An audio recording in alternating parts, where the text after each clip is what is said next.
오늘은 우리 어린이들 친구들 여기 봐요. 목사님 봐요. Look at me. 바람과 하나님 이야기를 오늘 할 거예요. 바람과 뭐라고요? 바람 해보세요. 바람은 내가 영어로 얘기해주면 안 되는데 하여튼 wind, 그죠? 바람과 그다음에 하나님, 사랑 이야기를 하는 텐데 특별한 얘기를 오늘 해줄 거예요.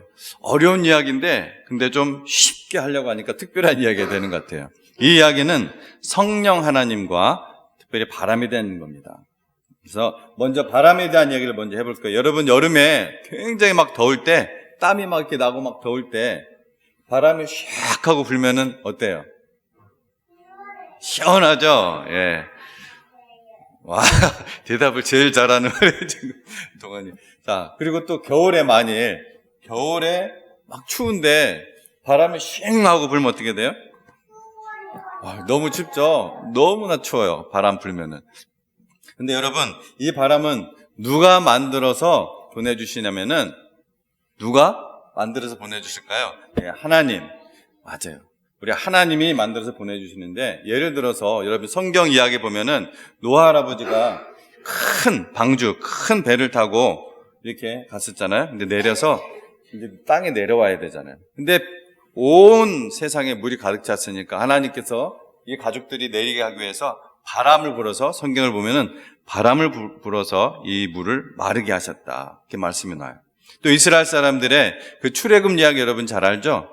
이집트에서 나온 거, 탈출한 거, 해방한 거. 그 출애굽을 할 때도 이스라엘 백성들이 지나갈 때는 하나님께서 홍해를 가르셔가지고 이스라엘 백성들을 다 무사하게 지나가게 했고, 이스라엘 백성들을 쫓아오는 그 이집트 군사들이 그 안으로 딱 물이 갈라져 있는 그 홍해로 딱 들어왔을 때 이스라엘 백성 다 건너니까 하나님께서 다시 바람을 부르셔서 이 이집트 군사들을 다 그냥 물속에서 빠져 죽게 했어요.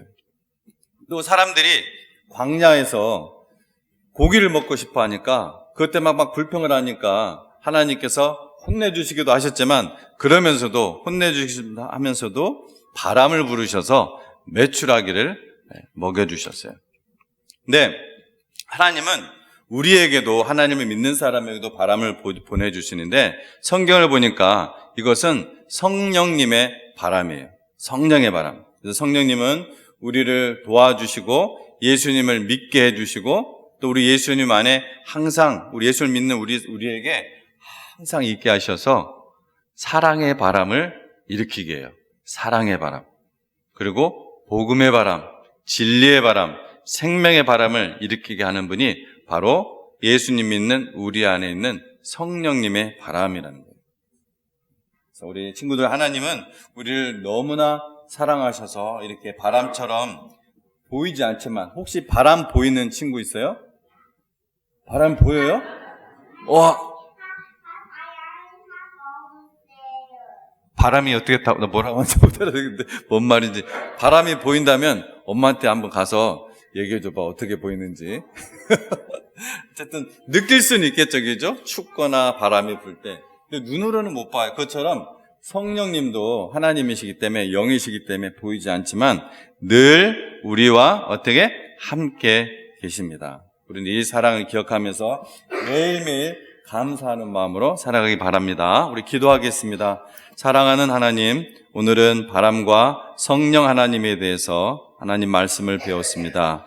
성령의 바람이 우리 안에 불어서 우리 어린이들과 우리 온 교회가 생명과 사랑과 감사가 넘치게 하여 주시옵소서. 예수님 이름으로 기도합니다. 아멘. 우리 찬양 하나님께 올려드리겠습니다.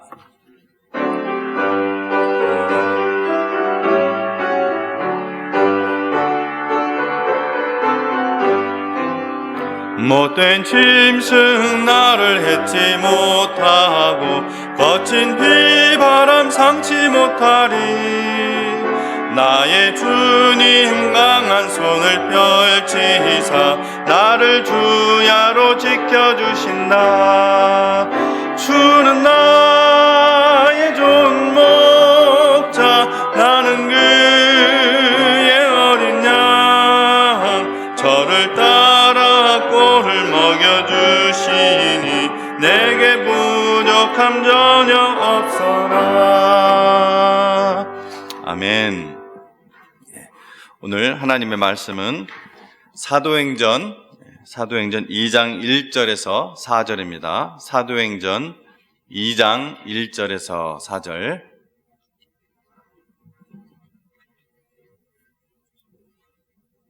우리 같이 찾으셨으면은 오늘 함께 일어나서 우리 하나님 말씀을 일어나실 수 있는 분만 같이 일어나서 말씀을 읽겠습니다. 우리 함께 짧으니까 함께 읽도록 하겠습니다. Let's read together. 시작. 오순절 날이 이미 이르매 그들이 다 같이 한 곳에 모였더니 호련히 하늘로부터 급하고 강한 바람 같은 소리가 있어 그들이 온 집에 가득하며 마치 불의 혀처럼 갈라지는 것들이 그들에게 보여 각 사람 위에 하나씩 임하여 있더니 그들이 다 성령의 충만함을 받고 성령이 말하게 하심을 따라 다른 언어들로 말하기를 시작하니라. 아멘. 앉아주시기 바랍니다. 할렐루야, 반갑습니다. 아멘. 안 반가우세요? 제가 어린이 설교를 하다가 어른 설교하면 갑자기 어린이 투가 나와요. 어린이 설교하는 투가. 안녕하세요. 반갑습니다. 이런 식으로 저도 모르게 이렇게 투가 나오는데 그러니까 좋은 것 같아요. 제가 어린아이같이 더 젊어지는 것 같고 또 그 마음도 어린아이같이 좀 순수해지는 것 같고 여러분도 그런 마음으로 하나님 말씀 오늘 받기를 바랍니다. 오늘 말씀의 제목은 성령의 바람입니다. 성령의 바람. 5월은 보통 무슨 달이라고 하죠? 가정의 달입니다. 그렇죠? 5월은 가정의 달이기도 한데 성령 강림을 기념하고 감사하는 교회 절기 속에도 들어갑니다. 사실은 정확하게는 지난주였습니다. 그러나 그 절기가 이제 항상 조금씩 날짜가 바뀌기 때문에 제가 오늘은 사실은 다른 설교를 원래 준비하고 있었어요. 한 반까지 제가 마무리하다가 그래도 이게 5월 가기 전에 이 성령 강림에 대한 메시지는 하고 지나가겠다 해서 다시 또 준비를 했습니다. 많은 신자들이 성령의 필요성과 또 그 일하심, 역사하시는 걸, 이제 하나님의 역사를 보통, 이제 하나님의 일하시는 걸 이제 역사라고 하죠. 놀라운 그런 그 파워로 일하신 것에 대해서 그 일하심을 이해하지 못해요. 그냥 막연하게 믿기만 하면 된다 이렇게 생각하시는데 사실은 이 성령의 필요성, 일하심을 우리가 이해하지 못하고 그냥 그리스도인의 삶을 그냥 살아가 버리면은 능력의 삶을 살 수가 없습니다. 응답의 삶을 살 수가 없고요. 평강의 삶을 살 수가 없습니다. 굉장히 우리에게 좋은 선물을 주셨는데 그것을 망각하고 살아간단 말이에요. 비록 우리가 그리스도 안에서 새로운 피조물이 되었다고 했잖아요. 보라, 새 것이 되었도다. 근데 새로운 피조물이 되었지만 각 신자는 여전히 뭘 갖고 있어요? 각 신자는 여전히 이 육체와 또 그 육체 안에서 작동하는 그 소욕들을 가지고 있어요. 그 육신적인 성품이라고 하죠. 성경은 이것을 육체의 소욕이라고 표현을 합니다. 이것이 갈라디아서 5장 16절에서 17절에 나오는데요. 읽어 드릴게요. 내가 이르노니 너희는 성령을 따라 행하라. 그리하면 육체의 욕심을 이루지 아니하리라. 육체의 소욕은 성령을 거스리고 성령은 육체를 거스리나니 이 둘이 서로 대적함으로 너희가 원하는 것을 하지 못하게 하려 함이라. 그러니까 성령님께서 우리가 예수님 믿을 때 그 실링을 해줄 수 있는 것처럼 우리 안에 성령을 넣어주셨는데 이 성령의 소욕은 육체의 소욕을 거스려요. 뭔가 우리가 하나님의 뜻대로 살고자 하면은 그걸 못하도록 우리 안에 있는 육신적인 성품들이 자꾸 그것을 뒤에 잡아 당기고 방해하고 다른 생각하게 하고 또 반대로 육신적인 어떤 일들을 하려면은 하나님을 믿는 사람들에게는 한 가지 놀라운 특징이 있습니다.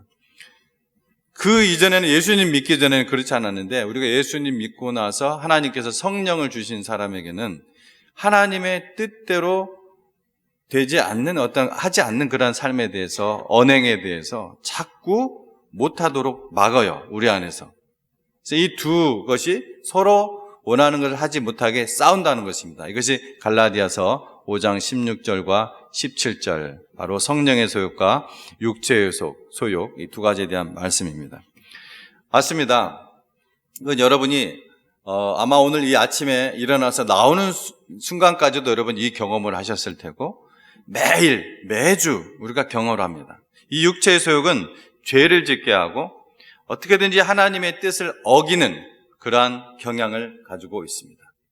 주의 이름으로 모이는 곳에서도 우리가 주의 이름으로 모였다는 것은 우리가 거룩한 주님이 그 자리에 함께 계시는 것인데 그곳에서도 우리가 불평과 불만과 우리가 혼자서는 그렇게 할 수도 있죠. 우리 안에서 올라오는 거 어떻게 해요? 그때마다 우리가 이겨내야겠죠. 근데 그것을 또 입 밖으로 막 쏟아내고 또 부정적인 말을 막 내뿜어서 이 자기에게 심판을 계속해서 쌓을 뿐만 아니라 문제는 다른 사람에게도 악영향을 끼치는 그런 마귀의 도구가 된단 말이에요. 이 거룩한 주님이 거기 계시는데 그래서 성령 안에서 또 성령에 의해서 행할 때 그러한 육체의 소욕을 이기는 그리스도인의 삶을 우리가 살 수 있다는 것입니다. 아멘. 예수님이 부활하신 후 며칠 동안 하나님의 성도들과 함께 있었죠? 40일 동안. 40일 동안 부활하신 후 40일 동안 함께 있다가 어떻게 하셨어요? 승천하셨죠? 그 후 정확하게 10일 뒤, 즉 그래서 이제 오순절이라고 하거든요. 10순자 써가지고 이 오순절에 예수님을 영접한 각 사람에게 예수님께서 약속하신 성령님이 임하셨습니다. 아멘. 아주 그냥 그 히스토리컬 터닝 포인트에게 엄청난 사건입니다. 이 놀라운 사건은 구약의 선지자들을 통해서 예언을 하시고 또 약속하신 바로 성령 강림 사건입니다. 성령님 강림 사건. 구약에서 신약으로 완성되는 역사적인 사건이었어요. 근데 첫 번째 이 오순절은 모세가 시내산에서 십계명을 받은 사건입니다. 누가 십계명을 대표해서 받았어요? 모세가.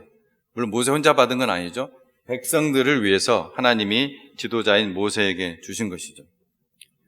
이스라엘 백성이 이제 6월절 음식을 먹고 애굽에서 나와서 50일째, 50일째 되는 날에 모세가 하나님께 십계명을 받으면서 하나님과 언약을 맺었어요. 사실은 오순절이라는 이 절기는 이때는 없었어요. 레위기 때 비로 나오거든요. 모세가 이 일 후에 오순절을 지키도록 하나님께서 명령을 하십니다. 그런데 이미 이 50일째 되는 날에 모세가 하나님께 이 십계명을 받으면서 하나님과 소위 말하는 언약 백성의 관계를 맺었어요. 여러분 들어보셨죠? 언약 백성. 하나님은 그래서 이스라엘의 하나님이 되시고 이스라엘 백성은 하나님의 백성이 되는 그 관계가 바로 이제 언약 백성의 관계예요. 이게 오순절, 첫 50일째 되는 날에 있었던 일이에요. 자, 그런데 신약 시대에 와서 하나님께서는 예수 믿는 그리스도인에게 성령을 오순절에 이렇게 부어주셔서 마치 시내산에서 이스라엘 백성에게 십계명을 주시고 하나님의 백성으로 삼으신 것처럼 예수님 믿는 그리스도인들을 하나님의 새로운 백성으로 삼는다는 이 새 언약을 맺으신 것입니다. 그래서 새 언약 두 자로 하면 뭐라고요? 신약. 그래서 우리가 신약이라는 거예요. 즉 오순절에 구약시대 유대인은 시내산에서 십계명을 받고 신약시대 그리스도인은 하나님의 거룩한 영, 즉 성령님을 받았습니다. 이것은 하나님께서 창세 전부터 계획하신 새 백성과 새 시대에 관한 놀라운 사건이었습니다. 오순절에 각 신자에게 이제 성령 임하신 이 역사적인 사건은 그래서 갑자기 계획을 수정해서 일어난 사건이 아니에요. 창세 전부터 하나님께서 계획하신 사건이라는 것을 성경을 보는 사람이면 많이 읽어본 사람은 압니다. 여호와 하나님께서 사랑하시는 자기 백성, 즉 구원받은 백성들에게 선물로 주실 것을 이미 하나님의 택하신 선지자들, 하나님의 택하신 그 사역자들이 기록하게 하고 우리 성경에 기록하게 하고 또 가르치게 하셨던 것입니다. 이 일이 일어나면 무엇인지 확인하도록 알도록. 그래서 진리의 성경은 바람을 일으키는 분이 바로 하나님이라고 말씀을 하는데요. 오늘 우리가 특별히 그 2절에 있는 오늘 읽었던 말씀 중에 2절에 있는 급하고 강한 바람 같다고 표현된 성령에 대해서 우리가 말씀을 나누려고 합니다. 자, 대홍수로, 아까 우리가 어린이들 설교할 때 잠깐 언급했지만 대홍수로 온 땅을 물로 덮으신 후에 방주와 안에 있는 노아의 가족이 이제 다시 땅에 내리도록 창세기 8장 1절 말씀에 바람을 땅 위에 불게 하셨다. 또 출애굽한 모세와 이스라엘 백성을 잡기 위해 뒤쫓아오는 이집트 군사들을 여호와께서 바람을 일으키심에 바다가 그들을 덮으니 그들이 거센 물에 납같이 잠기게 하셨다. 여호와께서 뭘 일으켰다고요? 바람을 일으키시면. 또 광야에서 고기를 먹고 싶다고 불평하는 이스라엘 백성들을 위해서 바람이 여호와에게서 나와 바다에서부터 메추라기를 몰아 진영 이쪽 저쪽 곧 진영 사방으로 내리게 하셨다고 했습니다. 이 외에도 하나님이 바람을 주관하신다는 말씀은 수없이 성경에 많이 나옵니다. 자, 바람이 이렇게 자연의 현상 중에 하나이지만 그 자연 현상을 일으키는 분이, 만드신 분이 바로 하나님이시라는 것입니다. 자, 복음의 씨앗을 품은 이 미국의 패닉, 사실 이제 캐나다 분인데요, 패닉은. 패닉이나 또 아펜젤러는 6,500마일 떨어져 있는 한국에 이 성령의 바람을 타고 날아가 복음의 열매를 맺었다고 하죠. 지금 우리 교회도 미 난친례 교단인 교단의 선교부인 IMB, 인터내셔널 미션 보드, IMB, 그리고 미주 한인 남침례 교단의 해외 선교부와 협력해서 해외 선교를 계속해서 제가 같이 하고 있고, 또 저희 자체적으로는 우리 캄보디아, 독일에 있는 아랍 난민들, 보트 피플, 아랍 사람들이 이제 탈출을 해가지고서 독일 바닷가 그쪽으로 이렇게 넘어오는데 그 아랍 난민들, 그 다음에 인도네시아, 그 다음에 또 나바오 원주민에 있는 특별히 어린이 선교를 하거든요. 나바오 원주민은. 그래서 최근에 학교를 또 이제 지었습니다. 그래서 이제 여러 이제 선교 헌금을 이제 학교 지을 때 저희도 이제 그것을 이제 후원을 했고요. 그리고 이제 올해부터는 저희가 아프리카에서 가장 위험하고 어려운 지역인 서아프리카, 현지인 아프리카 선교사님을 저희가 한 분을 저희 교회가 한 분을 완전히 담당을 했어요. 그래서 저희가 풀리 서포트를 하고 있습니다. 그래서 이런 일들이 성령의 역사 없이는 우리가 아무리 수고를 하여도 아무런 열매를 맺을 수가 없습니다. 자, 무슨 얘기를 하려고 하는 것이냐? 그러므로 여러분이 성령 안에서 하는 그 기도가 얼마나 필요하냐 이 말이에요.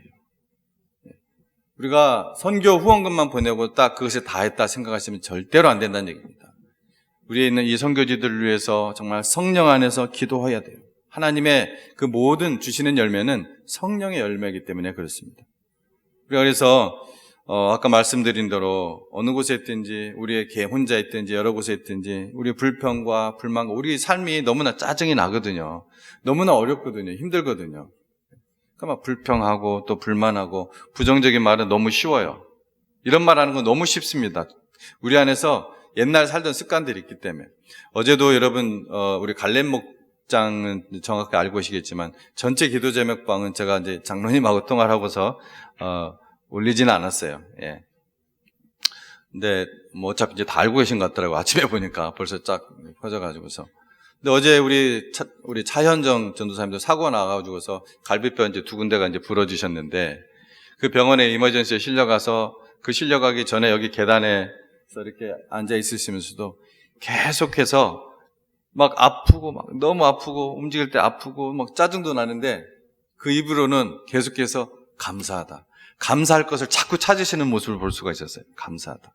다른 사람 한 명도 안 다쳤고 목사님 제가 차 안에서 나오려고 하는데 만일 여기서 불이 났으면 왜냐면 막 진짜 굉장히 큰 사고였거든요. 불이 안 나고 제가 나왔고 또 목사님하고 전도사님이 있을 때 이 사고가 나서 빨리 이것이 또 처치가 됐고 하면서 어쨌든 어떻게든지 감사의 제목들을 찾으려고 하시는 모습을 볼 수가 있어요. 우리가 감사할 것은 노력과 수고가 사실 필요합니다. 근데 불평과 불만과 부정적인 말은 노력이 필요 없어요. 우리 안에서 너무나 자연스럽게 막 튀어나옵니다. 그건 마귀의 도구가 되는 것이죠. 그래서 우리가 영혼을 구원하고 하나님의 교회를 세우는 일에 사용되는 여러분 성령의 도구가 되시기를 축원합니다. 어떤 바람은 생명의 치명타예요. 홍해를 가르치고 이집트의 그 군사를 덮은 것이 아까 말한 대로 바람이었어요. 하나님께서 생명의 바람을 불어주신 것이 아니라 멸망의 바람을 보내시면은 모두 죽습니다. 주님이 보내신 그 큰 바람으로 인해 요나가 탄 배는 어떻게 했어요? 완전히 파손될 뻔했어요. 바람을 통해 젖었던 것이 마르기도 하지만 바람으로 인해 어떻게 돼요? 꽁꽁 얼기도 합니다. 그것이 하나님의 영, 성령님이 하시는 일이에요. 그 바람을 일으킨 일들이. 예수님께서는 성령의 거듭남을 말씀하시면서 뭘 비유로 드셨어요? 바람을 비유로 또 드셨어요. 친히. 요한복음 3장에 보면. 제가 읽어드릴게요. 요한복음 3장 7절에서 8절인데요. 내가 네게, 이 네 개가 누구죠? 혹시 아시는 분? 네 고모는 데모냐? 그죠? 니고데모. 내게 거듭나야 하겠다는 말을 놀랍게 여기지 말라. 바람이 임으로 불매. 내가 그 소리는 들어도 어디서 와서 어디로 가는지 알지 못하나니 성령으로 난 사람도 다 그러하니라. 아멘. 아멘. 바람이 임으로 불매. 내가 그 소리는 들어도 어디서 와서 어디로 가는지 알지 못하나니. 여러분, 복음을 듣고 회개와 믿음으로 반응한 사람을 누가 알아요? 성령님이 아십니다. 성령님이 아세요. 우리는 그 사람이 입술로 고백하는 걸 통해서 알 수 있지만, 또 삶을 통해서 알 수 있지만, 우리는 잘못 알 수도 있어요. 그러나 정확하게 아는 분이 누구예요? 성령 하나님. 그 성령님이 아시고 성령님의 뜻대로 일하십니다. 이 말이 그 말이에요. 바람이 임으로 불매 내가 그 소리는 들어도 어디서 와서 어디로 가는지 알지 못한다. 성령이 난 사람도 다 이러하니라. 바람처럼 성령님이 어디서 오는지 알 수 없지만 우리의 마음에 오신다는 말씀입니다. 이렇게 오신 성령님은 우리의 마음 문을 두드리시고 우리를 예수님을 영접하게 하시고 또 끊임없는 속삭임으로 나의 영혼과 늘 대화를 하십니다. 그래서 성경을 깨닫게 하시고 성경을 읽으면은 머리로만 이렇게 깨닫게 하는 것이 아니라 우리의 온 영으로 깨닫게 하시고 사모하게 하시고 하나님의 뜻을 기도할 때 알게 하신다는 것입니다. 그래서 오늘 읽은 말씀처럼 오순절에 성령님은 급하고 강한 바람소리처럼 임했다고 했습니다. 급하고 강한 바람은 바다에서 파도를 일으키고 해일을 일으키며 배를 들어서 엎어버립니다. 오순절 성령의 바람은 사도들이 배우지도 않은 타 언어로, 다른 나라의 언어로 복음을 증거하는 기적을 일으켰어요. 사람들이 주변에 온갖 여러 곳에서 온 나라의 사람들이 그들의 언어로 얘기하는 걸 듣고서 깜짝 놀라죠. 그들의 언어로 오늘 밥 언제 먹었어요? 오늘 여기 왜 왔어요? 뭐 이런 얘기 했겠어요. 뭔 얘기를 했어요? 복음을 전하는 거죠. 예수께서 십자가에서 죽으시고 부활하시고 이것으로 말미암아 우리의 모든 죄를 담당하시고 이를 믿는 모든 자에게 예수님 하나님의 자녀가 되게 하시고 성령을 부어주신다. 이런 복음 사건을 그들의 언어로 증거케 하셨다는 거예요. 이게 이제 역사적인 터닝 포인트이기 때문에 이때 그런 일들이 가시적으로 막 일어났던 것입니다. 그래서 그때 수천 명이 한순간에 회심하기도 했고 또 놀라운 이적들이 이때 일어났고 병을 고치는 기적도 막 일어난 거예요.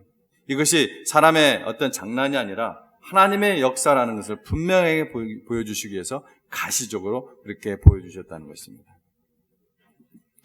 하나님께서 강력한 성령의 바람을 일으켜주신 근대 부흥사를 보면은 이런 일이 세계 곳곳에서 일어나죠. 그래서 영국과 미국의 부흥의 바람이 불었을 때 어떤 일이 일어났습니까? 온 동네가 회심하고 술집, 또 이런 안 좋은 여관, 이런 것이 문을 닫았어요. 또 어떤 일이 일어나면요, 그 역사를 보면 극장이 그냥 교회로 변하고 사람들이 모이는 곳에서 찬양이 막 흘렀어요. 그래서 막 집 바깥으로 소리가 막 나는 거지. 길을 이렇게 지나가면. 그 바람이 200여 년 전 한국에까지 이른 거예요. 진정한 부흥은 풍성한 영적 열매와 함께 어떤 것이 같이 일어나느냐? 도덕적인 열매와 함께 온 세상에 변화를 일으켰습니다. 여러분, 바람은 보이지 않습니다. 성령님은 삼위 하나님 중에 한 분이십니다. 아멘. 예, 오늘이 사실은 삼위일체 주일이에요. 오늘이. 마침 오늘이 이게 삼위일체 주일이기도 한데 바람이 보이지 않는 것처럼 하나님은 영이시기에 가시적인 눈으로 볼 수가 없습니다. 성령님은 구원받은 하나님의 백성과 단 1초도 떨어지지 않고 항상 함께 하시겠다고 했잖아요. 그렇죠? 항상 함께 하시겠다. 그래서 우리에게 말씀하기 원하시고 듣기 원하시는 인격체십니다. 어떤 포스가 아니라는 거예요. 구원받지 않은 영혼들에게는 복음을 통해 말씀하시고 마음의 문을 두드리십니다. 또 죄를 깨닫게 하시고 영적으로 장님이 된 눈을 뜨게 하시고 어떤 환경을 통해서 우리의 삶에 있는 여러 가지 일들을 통해서 역사하시고 믿는 자들의 기도를 통해 일하시는 살아계시는 하나님이시라는 것입니다. 그래서 청각 장애인이라 할지라도 나무가 흔들리는 것을 볼 때 바람이 부는 것을 알죠. 또 시각 장애인이라 할지라도 어떻게 피부에 와닿는 감촉으로 인해서 바람이 부는 것을 알죠. 저는 아까 우리 어린이가 바람이 보인다고 하길래 혹시 그런 대답을 하려고 하는가 깜짝 제가 놀랐어요. 근데 답을 더 안 하더라고요. 이 성령의 바람이 불어오면은 거기에는 생명의 역사, 멸망의 역사가 아니라 성령의 바람이 불어오면 생명의 역사, 변화의 역사, 부흥의 역사가 일어납니다. 성도들 안에 성령의 바람이 불어주시기를, 여러분 안에 성령의 바람이 불어주시기를 간절히 바랍니다. 저는 가끔 그렇게 기도합니다. 가끔이 아니라 자주 그렇게 기도합니다. 사실은. 왜? 내 안에 많은 찌꺼기들이 있는 것을 알기 때문에 성령님, 불과 같은 성령의 역사로 이 모든 것들을 태우시고 바람 같은 성령의 역사로 모든 것을 날려보내 주시옵소서. 교회를 위해서도 기도할 때도 제가 종종 그렇게 기도를 합니다. 초대교회에 있었던 그런 성령의 부어주심이 필요하고 성령의 능력과 권세가 필요합니다. 오순절의 성령은 바람처럼 임했습니다. 하나님의 영은 바람처럼 임하시고 바람처럼 강력합니다. 바람이 구름을 몰아오면은 어떻게 돼요? 날씨가 바뀝니다. 우리는 성령의 바람 같은 신분이심을 알아야 됩니다. 올해 우리 교회는 41주년, 제가 여러분 잊지 않도록 계속 얘기하는데 왜 41주년은 곧 지나가기 때문에 그렇습니다. 벌써 이제 반을 향해 가고 있습니다. 이 41주년 굉장히 의미 있는 해라고 했죠. 그래서 올해 저희가 전교인 수련회를 한 겁니다. 또 작년부터 몇 분들이 그것을 하자고 요구를 했었고 원하셨고 후원도 하시고 너무나 감사한 일이죠. 마음이 통했으니까. 그래서 이스라엘 백성이 이 약속의 땅에 들어가서 이 41년째 되었을 때 이스라엘 백성이 약속의 땅 가나안에 들어가서 하나님의 명령에 순복하여 뭘 하기 시작했다고요? 정복을 하기 시작한 해가 바로 41년째 되었습니다. 우리는 성령의 권능을 받아서 마귀의 세력들을 정복하고 잃어버린 영혼들을 생명의 복음으로 구원해야 한다는 것입니다. 그래서 이 일은 우리가 아무리 구호를 외치고 아무리 담임 목사가 앞에서 막 하나님의 말씀을 전하고 하더라도 성령이 강한 바람처럼 우리 안에 임해 주시지 않으면 그런 일이 일어나지 않습니다. 그래서 우리가 기도를 해야 돼요. 그래서 우리가 회개해야 됩니다. 자복해야 됩니다. 말씀으로 돌아와야 됩니다. 각 목장에서 또 수요예배, 새벽 예배에서 말씀과 기도의 바람이 불어나기를 우리가 정말 간절히 통회하며 구해야 된다는 것입니다. 아멘. 여러분 모든 그런 것에 참여하지 못하더라도 여러분이 어느 곳에 있든지 정말 같이 동참해 주시기를 간절히 바랍니다. 우리 그리스도인들은 주님의 바람, 성령의 바람에 실려 살 때 여러분 신바람이 납니다. 그래서 여러분 저번에도 얘기했지만 신의 바람이기 때문에 하나님의 바람이기 때문에 신바람인 거예요. 우리가 그 성령의 바람에 살 때 우리가 어떻게 해요? 신바람이 나서 살 수 있다는 거예요. 아멘. 신바람으로 사는 사람이 점점 어려워지는 이 시대를 견뎌내고 이겨낼 수 있다는 것을 여러분 확신하시기 바랍니다. 아멘. 그래서 여러분 신앙생활은 윈드 서핑 같다고 표현들을 해요. 하나님이 일으키는 파도, 하나님이 일으키는 바람을 이용하면은 사람이 바다 위를 가로지를 수 있다는 것입니다. 저와 여러분은 바람을 만들 수 없고 파도를 일으킬 수가 없습니다. 그러나 성령의 바람이 불 때, 그 성령의 바람이 살려날 때 우리가 그 성령의 바람을 탈 때 여러분 신바람 나게 살 수 있는 줄로 믿으시기 바랍니다. 아멘. 성령의 바람에 실려 산다는 것, 성령의 바람에 맡겨 산다는 것은 제일 중요한 게 뭐냐? 내 뜻과 내 계획, 조금 더 표현하자면 내 고집과 내 성질, 그리고 좀 좋게 표현하면은 내 뜻과 내 계획. 꼭 어떤 잘못된 것만 얘기하는 것이 아니에요. 그것이 좋은 거라도 내 뜻과 내 계획대로 사는 것을 완전히 내려놓고 먼저 하나님께 구하고 하나님 뜻을 묻고 내가 보기에 선한 뜻이라 생각할지라도 하나님께 묻고 하나님께 구하고 그래서 하나님 말씀대로 사는 것. 이것이 성령의 바람에 따라 사는 삶인 것입니다. 다른 말로 한다면 항상 먼저 하나님의 나라와 하나님의 의를 구한다는 것입니다. 사실 이 성령의 바람이 매일 우리에게 불고 있습니다. 그런데 관심이 없어서 때로는 알고도 모른 척을 하고 또 어떤 경우는 심각하게도 그 감각이 없어요. 영적으로 죽은 거죠. 그래서 그 바람을 거슬러 살고 있습니다. 우리가 하나님의 놀라운 은혜를 받은 사람임에도 불구하고 복을 받은 사람임에도 불구하고 이스라엘 너는 행복한 자로다 이러한 놀라운 고백을 하는 사람들임에도 불구하고 불행한 삶을 산다는 거예요. 어떨 때요? 그 바람을 거슬러 살 때. 성령의 바람을 타고 타국 땅에서 온 우리 한국에 온 선교사 아펜젤러 이야기 지난번에 한번 해드린 적이 있는데 수년 전에 그 뒤에 또 조금 업데이트된 게 좀 있어서 좀 말씀을 드릴게요. 이 아펜젤러 선교사님이 한국에 와서 성경 번역 사역을 하셨었습니다. 물론 성경 번역 사역만 한 것이 아니고 사역 중에 하나였습니다. 그래서 배를 타고 제 고향인 이 목포에서 열리는 성경 번역자회 그 모임을 가다가 그때가 이제 막 일제 시대가 이제 시작되는 거거든요. 군산 어청도 아파트에서 충돌 사고가 일어나서 그 자리에서 이제 돌아가셨어요.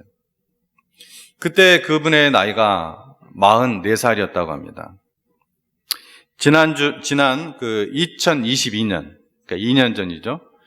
지난 2022년이 순교 120주년이 되었는데 그동안 이 아펜젤러의 죽음에 대한 기록의 그 최초의 소스는 소위 이제 그리피스라는 분이었어요. 그린피스가 아니라 그리피스. 이분이 최초의 소스고 그 소스를 가지고 여러 사람들이 이제 막 쓰고 이제 좀 그랬습니다. 그러다가 이제 2009년 홍승표라는 분에 의해서 당시의 신문, 그러니까 전부 다 일본 신문이에요. 당시의 신문과 또 이 해상 사고에 대한 그 재판 기록, 이것도 이제 일본에서 재판을 했기 때문에 일본 근거합니다. 근거에서 좀 더 객관적인 논문이 나왔어요. 근데 양쪽을 제가 비교를 해보니까 어떤 쪽이든 이 동역자인 조한규와 조선인 여학생을 구출하다가 순교를 당했다는 것은 팩트입니다. 하나님의 일을 위해 모든 것을 바쳐 사역하던 이 선교사님을 왜 하나님은 그런 사고로 죽게 놔두셨는가? 그래서 이런 말씀을 하죠. 고린도전서에 누가 주의 마음을 알아서 주를 가르치겠느냐? 역설적인 질문이죠. 반어적 질문이죠. 우리는 모르는 거예요. 하나님의 선하신 뜻을. 아펜젤러 사후 역사를 지나가면 우리는 알게 돼요. 근데 그 순간은 우리는 몰라도. 아펜젤러가 그렇게 순교당하신 후 9년 뒤에 1911년 3월 구약전서 번역이 완성이 됩니다. 이 조선인들은 완성된 한글 성경을 손에 쥘 수 있었습니다. 뿐만 아니라 서울 정동에서 태어난 그의 아들 헨리와 딸 앨리스는 대를 이은 선교사로 다시 한국에 돌아와서 조선이죠. 그때는 조선에 돌아와서 헌신적으로 사역을 하다가 해방 후에 대한민국이 건국하는 모습을 지켜보았고 아버지를 따라 또 대한민국 땅에 묻혔다고 합니다. 대를 이어서 성령의 바람을 탄 위대한 가족이었던 것입니다. 여러분 보십시오. 하나님의 성도들이 먼저 말씀의 전심으로 돌아와 회개하고 기도에 불이 붙고 성령의 바람이 불었을 때는 어떤 일이 일어났습니까? 술집과 극장의 문을 닫고 그 자리에 교회가 세워졌어요. 근데 지금은 반대입니다. 교회가 문을 닫고 그 자리에 술집과 카페와 나이트바와 극장이 세워집니다. 저는 이것을 한 10몇 년 전에 이거를 접했거든요. 실제 사진과 영상과 이런 것들을. 심지어 일반 공중파 방송에서도 다큐멘터리에 나왔었습니다. 나는 이것이 유럽에만 일어나는 현상인 줄 알았는데, 이게 벌써 오래전부터 미국과 한국이 그런 상황입니다. 세상이 더욱 어두워지고, 더욱 살기 힘들어지고, 더욱 자기 중심적이고, 더욱 쾌락의 중독에 빠져 있습니다. 이유는 무엇입니까? 여러분, 이유가 무엇인 것 같아요? 일단 그게 좋습니까, 여러분? 지금 세상의 이 현상이? 여러분이 자녀들을 위해서 너무나 좋은 것 같아요? 이거 좋다고 하는 분 좀 이상한 분이죠. 네. 이유는 무엇이냐? 성령의 바람이 멈췄기 때문입니다. 하나님의 그 성령을 통한 그 은혜의 바람, 거룩한 바람, 이게 멈춰섰기 때문에 그래요. 우리는 회복해야 됩니다. 하나님의 말씀을 사모하고 하나님의 말씀을 배우고 순종하고, 여러분, 우리가 마귀가 좋아하는 일은 죄된 행동은 아까 말한 대로 노력이 필요 없어요. 필요한 것도 있겠지만 노력이 거의 필요 없어요. 자연스럽게 돼요. 우리 네이처럴이 그렇게 돼 있기 때문에, 타락된 본성이. 근데 하나님이 기뻐하시는 일은, 예를 들어 성경을 읽고 배우고 하는 일은요, 이것이 아직 삶의 습관이 안 된 분들은 이게 굉장히 힘들어요. 그렇죠? 항상 처음에 2024년이면 1월 달에 조금 시작했다가 한 며칠도 못 가서 멈춰버리고, 기도의 생활도 그렇게 했다가 또 멈춰버리고, 그만큼 이것은 방해하는 영적인 세력이 있는 것입니다. 그럴수록 우리는 거기서 넘어져서 아주 엎드러지는 것이 아니라 다시 일어나서 하나님 말씀 붙잡고 하나님이 주신 힘 믿고, 그래서 하나님의 말씀을 사모하고 배우고 순종하고 통회하는 마음으로 우리가 하나님께 나아가야 됩니다. 그래서 우리는 성령의 바람을 타고 또한 성령의 바람을 나르는 존재들이에요. 아멘? 아멘. 우리는 하나님이 하실 수 있는 일을 대신할 수는 없습니다. 그러나 하나님이 하시는 일에 동참해서 마음껏 살아드릴 수가 있습니다. 아멘. 성령의 바람은 지금도 불고 있습니다. 지금도 저를 초청하고 있습니다. 더 이상 그렇게 살지 마라. 또 어떤 부분은 그래, 계속 이렇게 살아야 돼. 이 바람을 타고 살아라. 여러분, 한 번뿐인 인생입니다. 한 번밖에 살 수가 없습니다. 이 한 번뿐인 인생, 여러분, 불순종으로, 내 고집으로 버티지 말고, 불신으로, 하나님을 믿지 않는 그러한 불신으로 버티지 말고 이 바람을 타고 살아가시기를 주 이름으로 축원합니다. 아멘. 기도하시겠습니다.